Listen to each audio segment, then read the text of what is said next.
Hello, magandang araw, grade 8. Ngayon, we will have our lesson gamit ang video lesson na ito para makapag-lesson pa rin tayo kahit may disruption ng klase. Okay? So for today's lesson, we will discuss all about sequences. Ano ba ang isang sequence? And paano natin malalaman na ang isang set of numbers ay sequence mo talaga? Ang sequences ay a list of numbers or set of numbers that follows a specific order or pattern. So, ito yung mga numbers na meron siyang sinusunod na order or pattern ng pagbabago ng bawat term natin. Halimbawa, ang numbers ay 2, 4, 6, 8, 10. So, meron siyang pattern na kung saan nag-add tayo ng 2 sa kada isang term hanggang sa matapos yung sequence na yon. So, para matawag siyang sequence, kailangan yung pattern niya ay nag-a-apply hanggang sa pinakadulo ng pattern or ng sequence na yon. Now, we have two types of sequence. Meron tayong sequence na finite o yung mga sequence na meron siyang limited number o yung meron siyang katapusan. At meron tayong tinatawag na infinite sequence o yung mga sequence naman na may countless number of terms o yung walang katapusan yung kanyang mga terms.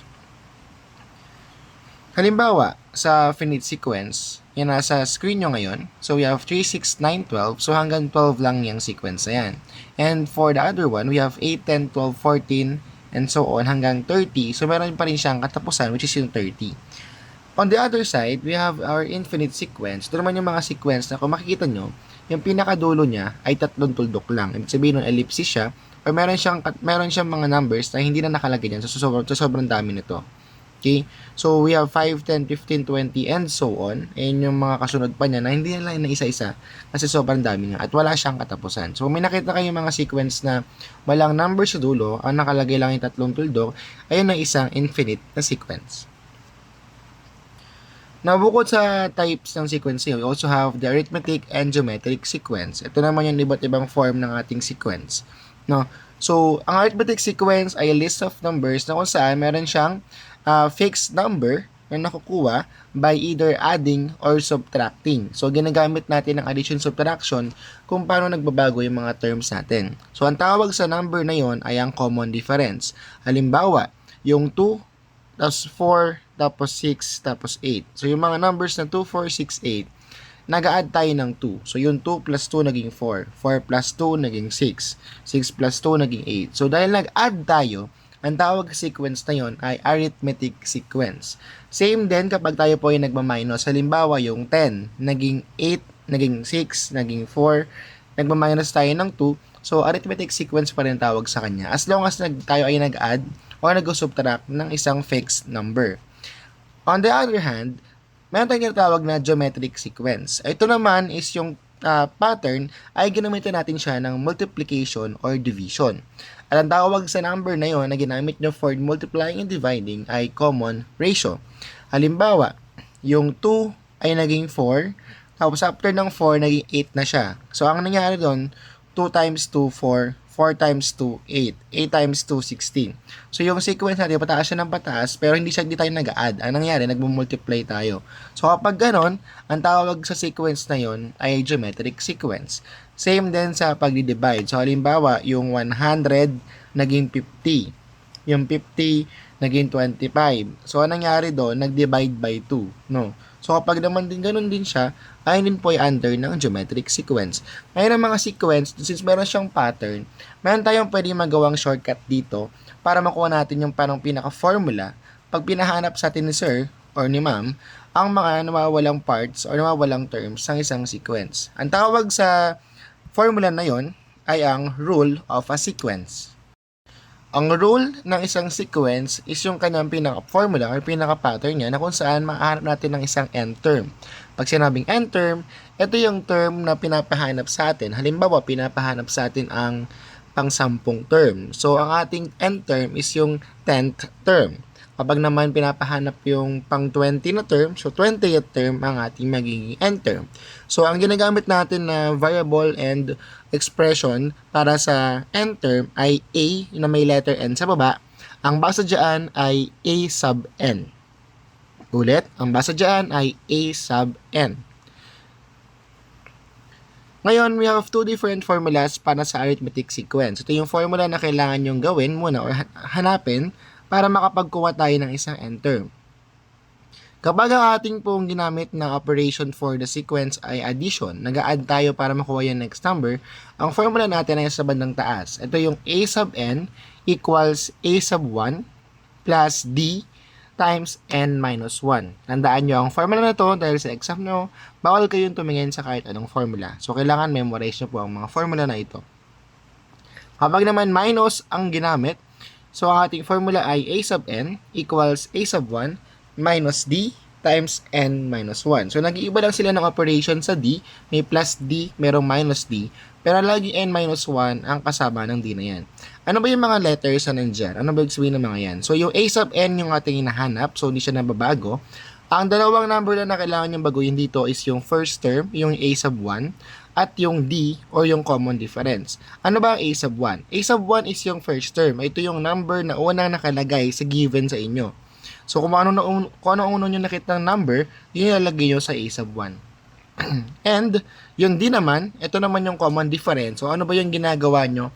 O ano yung nilagay nyo? Inad nyo or sinubtract nyo after ng first term natin. So, kunyari, yung 1, naging 5 siya. After ng 5, naging 9. So, yung 1, 5, 9. Ano ba yung nangyayari? Bakit ba siya nagbabago? Ano yung ina-add natin or sinusubtract? So, kung yung 1 naging 5, sa labas to, nag-plus tayo ng 4. Ibig sabihin, yung 4 na yun yung D. No? So, kung ano yung dinagdag natin or binawas natin sa numbers na para-pares na nangyari sa lahat ng numbers, ayun yung D na hinahanap. So, kapag nakita mo nag-plus ka, gagamitin mo yung plus. Pag nakita mo nag-minus ka pala, gagamitin mo yung minus. Para mas magets nyo to, syempre, mas malinaw kapag meron tayong example. Example number 1. Find the rule or nth term of the sequence 1, 3, 5, 7, and so on. Okay, so pinapahanap sa atin yung pinaka-formula, no? So, hindi pa pinapahanap ko ano ang sunod. Ang pinapahanap dito, ano yung formula. Okay? So, para sa formula, tingnan nyo muna mabuti. Ang first step nyo is tingnan yung sequence natin. So, we have 1, 3, 5, 7. Ano ba ang nangyayari? Tayo ba ay nagpa-plus? Nagma-minus ba tayo? Nagka-times ba tayo? Nagdi-divide tayo? No? So, yung 1 naging 3, yung 3 naging 5, yung 5 naging 7. So, makikita nyo dyan, nag-plus tayo ng 2. So, ibig sabihin, dahil nag-plus tayo, under siya ng arithmetic sequence. At ang formula para sa arithmetic sequence kapag nagpa-plus ay a sub n equals a sub 1 plus d times n minus 1. Ito yung pinakaunang start. Pag nalaman mo na nag-plus ka pala, lalagay mo na agad yung formula. Okay?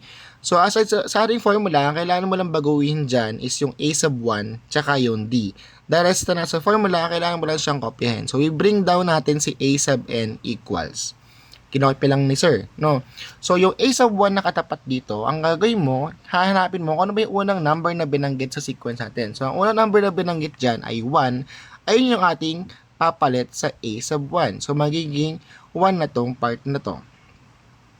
So, we have plus d. Yung plus d na yan, ano ba ang ating common difference? So, ano ba yung ginawa natin, ano ba yung number na pinlas natin para makuha natin yung next number? At ayun nga yung plus 2, so lalagay mo dyan, plus 2. Then, yung copy, n minus 1. So, ulit, ang ating lang pinalitan dito is yung a sub 1. Ayun yung ating unang term o unang number sa ating sequence. At yung d naman is kung ano ba yung pinaplus mo doon sa atin pong mga numbers para makuha mo yung kasunod. So, yung 1 naging 3, yung 3 naging 5, yung 5 naging 7, nag-plus tayo ng 2 kada isa, lalagay mo yun doon sa d. Kung ano yung number na pinaplus natin. So, kung nagma-minus ka, lagay mo minus d, no? Or minus 2. So, after mo makuha itong ganitong number, sa palitan mo na yung a sub 1 tsaka d, kailangan mo na ngayong i-multiply yung 2 at tsaka yung n minus 1. So, paano gagawin yon? So, bring down muna natin si a sub n at tsaka si 1. Kukopyahin nyo lang muna yan. Ang kailangan mo kasing galawin dito is yung 2 times n minus 1. So, ginagawa dyan by distributive property, mangyari 2 times n, ang answer ay 2n, and then 2 times negative 1, the answer is negative 2. So, nawala na yung ating parenthesis dyan. Then, kailangan mo na ngayon pagsamahin ng mga similar terms. So, ang similar terms ito is yung parehas na number. Yung 1 at saka yung negative 2 ay parehas na whole number. So, pwede mo silang pagsamahin. Ngayon, sa ating final answer, we bring na ulit si a sub n equals, copyin nyo muna si 2n and then ipagsamahin nyo yung similar. So, 1 minus 2, ang sagot dyan ay negative 1. And that is our final answer. So for your final answer, kailangan ganito ang itsura.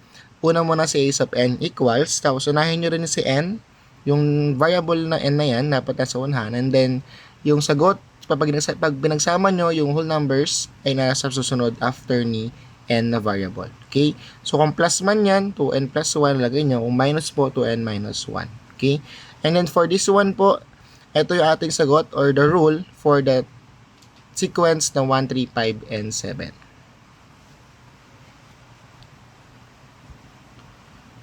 Let's have our example number 2. Find the rule or the end term of the sequence 5, 9, 13, and 17. So, yung 5 naging 9, yung 9 naging 13, yung 13 naging 17. So, pag na-observe mo siya, ito po ay nagmagamit ng addition. Ang pina-plus dyan, so yung 5 ay naging 9, ano ang pinalas dyan?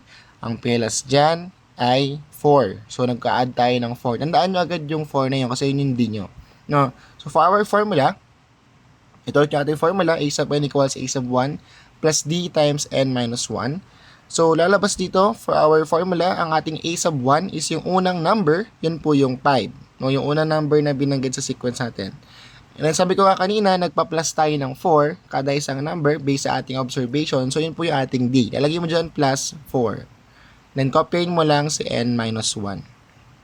Next, bring down ulit si a sub n, tsaka si 5. Lalabas ngayon, kailangan may multiply si 4 doon sa loob ng ating parenthesis. So, lalabas is 4 times n, the answer is 4n. And then 4 times negative 1, the answer is negative 4. Bring down a sub n, and then bring down 4n na din dito.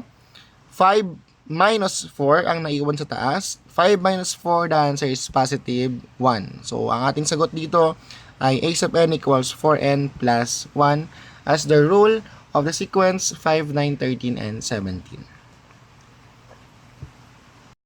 Sana ay nakuha yon. Kung hindi nyo man siya nakuha, i-replay nyo yan itong video kung saan part kayo medyo nalilito kasi ulit-ulitin nyo lang to hanggang sa mag-gets siya. Okay? Next tayo. So, kapag naman nabigyan kayo ng hindi siya nag-add at hindi rin siya nag-subtract, automatic siya, under na siya ng geometric sequence. Ang geometric sequence ay ginagamit kapag ang ating operation na ginamit for the numbers or the pattern ay multiply tsaka divide. And kapag multiply tsaka divide, siya may siyang kanyang-kanyang formula din. So, for the first formula ng geometric sequence, ito ay a sub n equals a sub 1 times r raised to n minus 1. So, ang exponent niya ay n minus 1. So, yung kanina, ang ating n minus 1 nasa loob ng parenthesis, ngayon siya naman ay nasa bandang taas ng ating r. So, ano ba yung r? Yung r is the common ratio. Kumbaga, ito yung katumbas ng d kanina. Diba yung d, yun yung common difference. Ito yung r naman ay common ratio. Parehas na naman sila na ibig sabihin.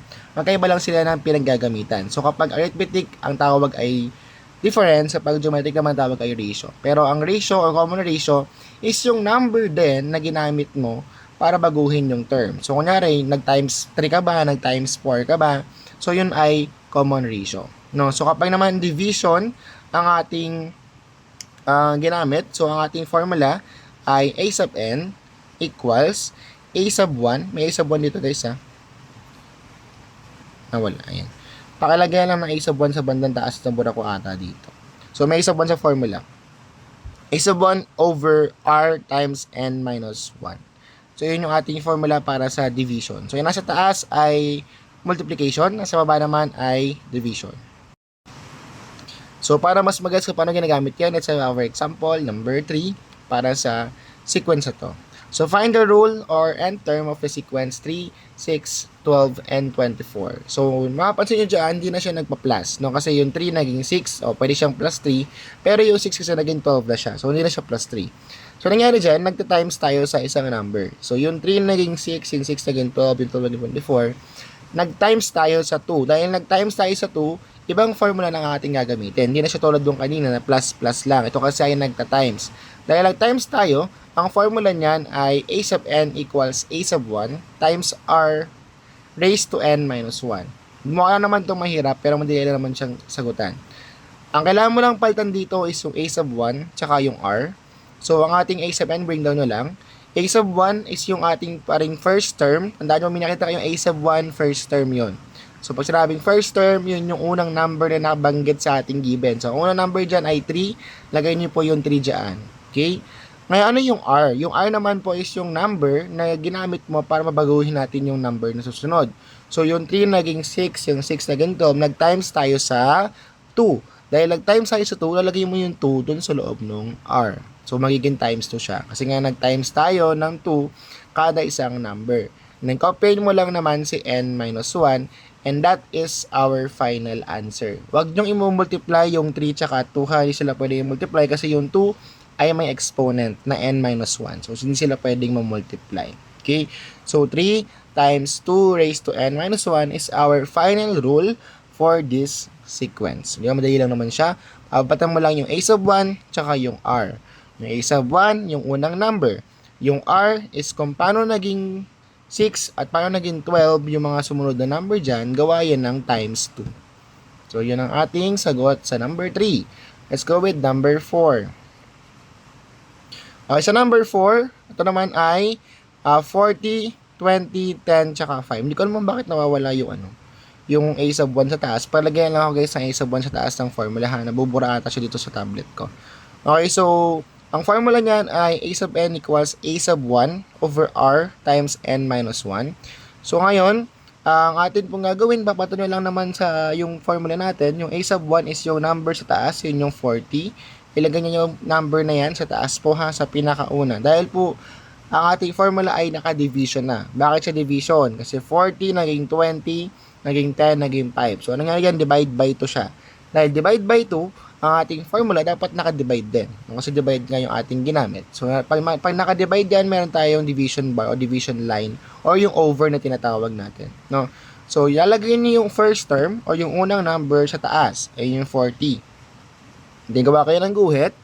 Sa baba naman po, lalagay niyo yung R. Ano ba yung ating R? Ano ba yung ginamit nyong number para baguhin yung mga number na yan? So, yung 40 naging 20, naging 10, naging 5. Nag-divide yan lahat sa 2. So, ngayon yung 2 na yun, lalagay mo sa loob ng parenthesis. And kukopy mo lang din si n minus 1. And this is our final answer. Na next ko agad. Ayan. Ito ang ating final answer. Hindi nyo na kailangan i-divide pa ha. Bawal i-divide yung 40 tsaka yung 2. Dahil meron siyang n minus 1 sa tabi. So, hindi siya pwedeng i-divide po. Okay?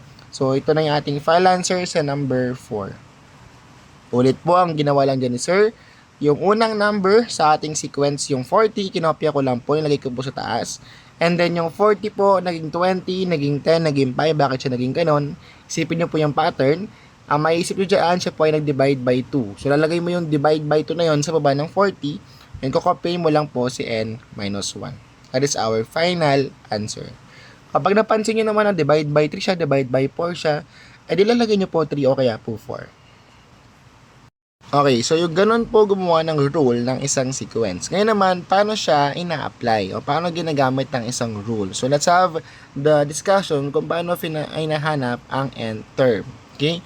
So this time, given na tayo ng rule, hahanapin natin yung mga terms na pinapahanap sa atin. So for example, number 1, given the rule a sub n equals 5n plus 2, find the first 4 terms. Diba kanina biligyan tayo ng sequence? May mga number na doon. Ang hinahanap ay formula. Ngayon naman po baliktad. Ang given sa atin is yung formula, hahanapin daw natin yung unang 4 na numbers. No? So para mahanap nyo yan, ito po ang ating gagawin. Para sa first term, babaguhin mo lang yung n. Tandaan nyo yung n ang nagkasabi sa atin kung pang ilang term ang ating hinahanap. Dahil first term ang ating hinahanap, gagawin yung 1 yung n. Copyin si formula. Ang formula na binigay sa ating given ay a sub n equals 5n plus 2. Galing lang yan sa tanong. Yan, kinopy lang ni sir. Okay? Ngayon, lahat ng letter n na nakikita nyo sa ating formula, gagawin nyo siyang 1. Kasi nga po, first term ang ating hinahanap. So, yung a sub 1, magiging a sub 1 siya, yung a sub n, as equals 5, may isa pang n dyan, magiging 1 yon and then plus 2. Ang ginawa lang po ni sir, pinalitan natin yung lahat ng nakita nyong letter n. Gagawin nyo lang siyang 1. Next.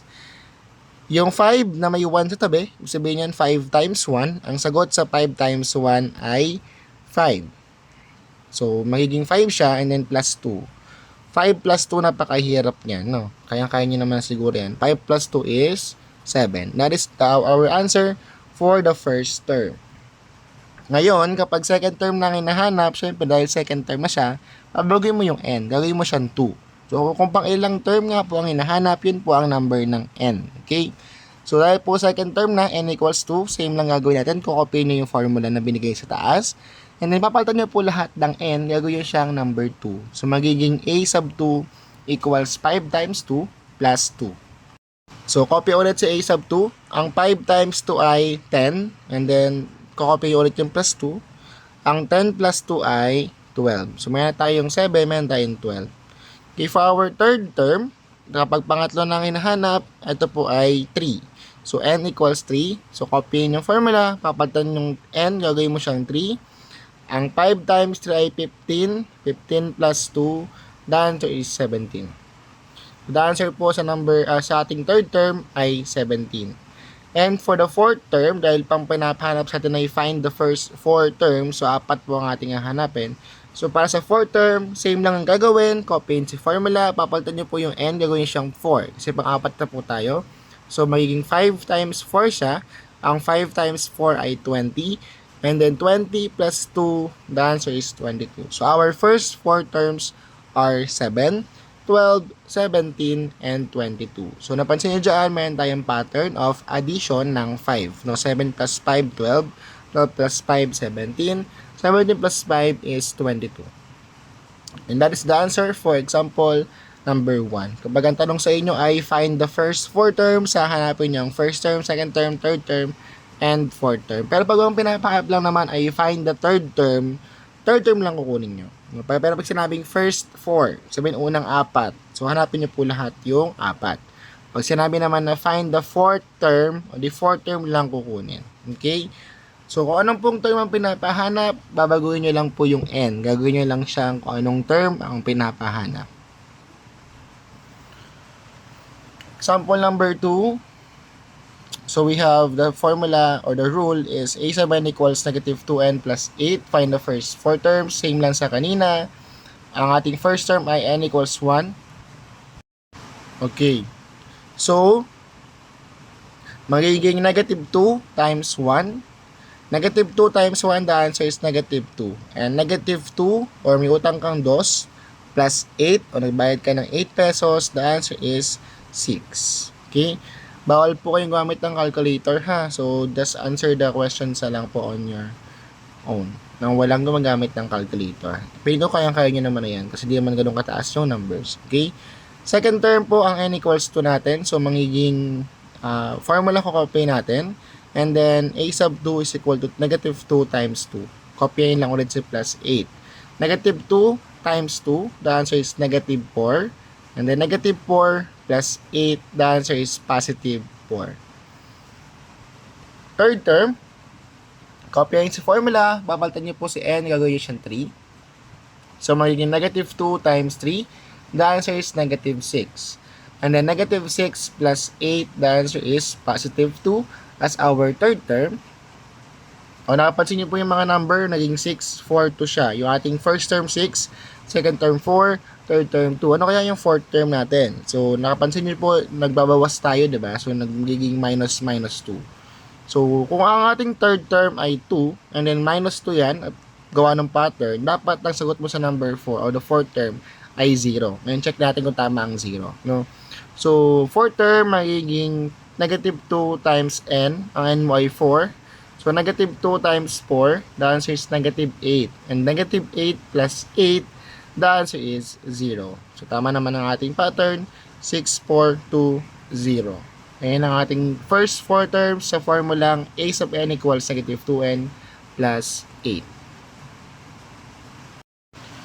So, paano naman kapag ang ating given a rule ay multiplication, yung mayroon tayong exponent sa taas? Paano siya ginagawa? So, for this one, ang atin pong gagawin na solution po, same na naman sa kanina. Kapag pinapahanap ang first 4 terms, ang kailangan niyong baguhin is yung n. Kaso nga lang, this time, yung n mo ay nasa bandang exponent. No?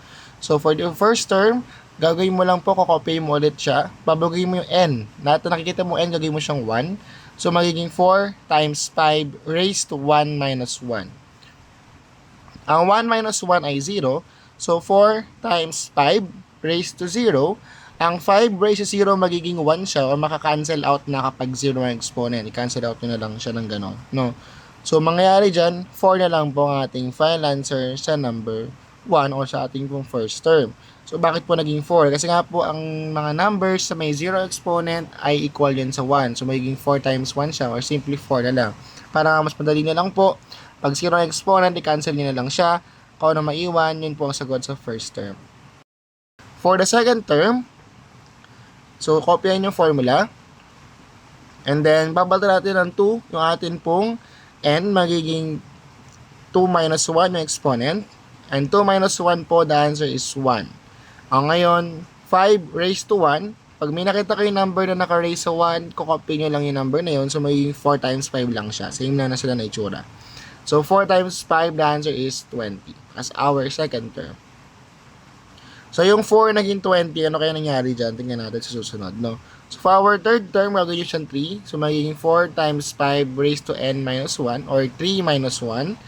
Ang 3 minus 1 ay 2. Ngayon, pag naka-2 yan, ibig sabihin yan squared. Ano ba ang 5 squared? So, paano kinukuha ang 5 squared? Hindi siya 5 times 2. Ayan ay 5 times 5. The answer is 25. And 4 times 25, the answer is 100. So, ano ba yung nakita nating pattern dito ng mga sagot? Tingnan natin. So, sa A sub 1, ang sagot natin ay 4. Sa second term, sagot natin ay 20. So, yung 4 naging 20. Ano nangyari kaya? Naging times 5 siya. No. 4 times 5 ay 20. Ngayon yung 20 naging 100. So nag times 5 siya ulit. 20 times 5, the answer is 100. So kung 100 yan, times 5, ano kaya dapat ang sagot mo sa 4th term? So para makuha natin siya, tingnan natin dito. Dapat siya ay 500, no? Let's check. So 4th term, gagawin mo siyang n minus 1 magiging 4 minus 1. Ang 4 minus 1 ay 3. Ngayon, paano ginagawa ang cube? Kung may nakita kayong 5 tapos may cube sa taas, kailangan yan 5 times 5 times 5. Ang 5 times 5, 25, times isa pang 5, magiging 125 siya. And then 4 times 125, the answer is 500. So, tama naman tayo sa ating nakita pattern kanina. So, ang ating first 4 terms ay 4, 20, 100, and 500. Ngayon, paano kapag binigyan tayo ng isang sequence pero may pinapahanap sa ating term pero walang formula?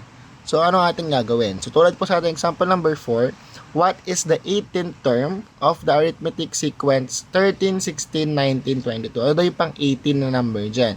So, para mahanap mo yung pang 18 na number dyan, kailangan mo muna hanapin yung formula.